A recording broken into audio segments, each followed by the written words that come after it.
L'école de la Bourse a été créée en novembre 2015 avec pour mission d'accompagner les populations pour construire un avenir paisible et sécurisé grâce à la bourse. Comme vous savez, on est dans des environnements avec, je vais dire, une certaine précarité.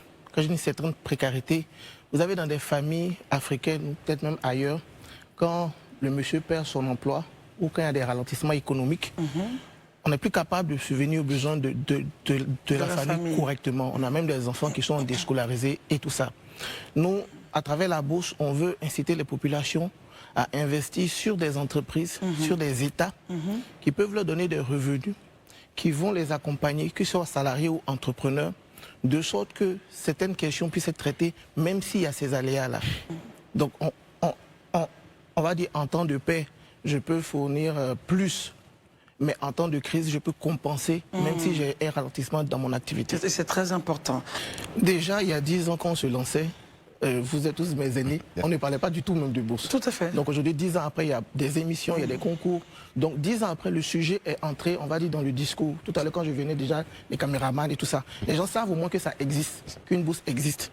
Et on a pu aussi accompagner des populations pour avoir des résultats concrets avec lesquels on construit des reportages avec les médias. Donc avec Life, avec d'autres, on a fait des reportages avec des populations qui financent des projets immobiliers avec la bourse. À l'occasion de l'anniversaire même que Life va couvrir ce samedi, les équipes qui seront là vont pouvoir assister à des témoignages. Donc on a du financement de la retraite, du financement des études supérieures, avec toutes les promotions qu'on a déjà faites.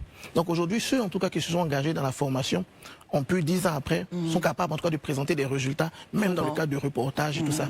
Maintenant, à l'échelle de toute la population, on a une statistique qui reste quand même importante, 300 000 comptes titres pour, je pense, 160, 180 millions d'habitants en 8 mois. Donc il y a encore une grande marge de manœuvre pour que le compte titre soit inscrit dans les populations comme le compte mobile money ou le compte bancaire. Aujourd'hui, à titre personnel, moi j'ai traversé des difficultés comme mon père a perdu son emploi et qui m'ont mené à m'interroger sur le modèle économique des familles africaines. Je pense qu'au-delà même il y a ça aussi ailleurs.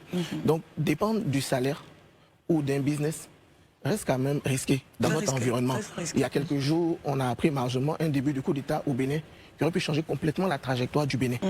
Donc aujourd'hui, il nous faut, au-delà des activités que nous menons, donc salariales ou entrepreneuriales, avoir des investissements dans des entreprises qui, elles, sont pérennes. Personne ici ne s'inquiète du vendeur de courant. Personne ne s'inquiète du gars qui gère le port. Donc ces entreprises-là sont pérennes et peuvent créer justement cette sécurité-là dans la vie des familles africaines. Et donc c'est ce travail-là qu'on a fait pendant les 10 dernières années. On va se retrouver les partenaires pour le célébrer, mais on va aussi continuer à pousser le message parce que comme vous l'avez dit, 300 000 comptes titres pour 160 millions d'habitants, il y a encore beaucoup à faire. Et les revenus sont en fonction de votre investissement, évidemment? Oui, la rentabilité, tout à l'heure quand je parlais du cas du SAPH, c'est 87%, donc quelqu'un qui aurait mis 1 million, aurait 1 870 000. Imaginez quelqu'un qui a mis 20 millions.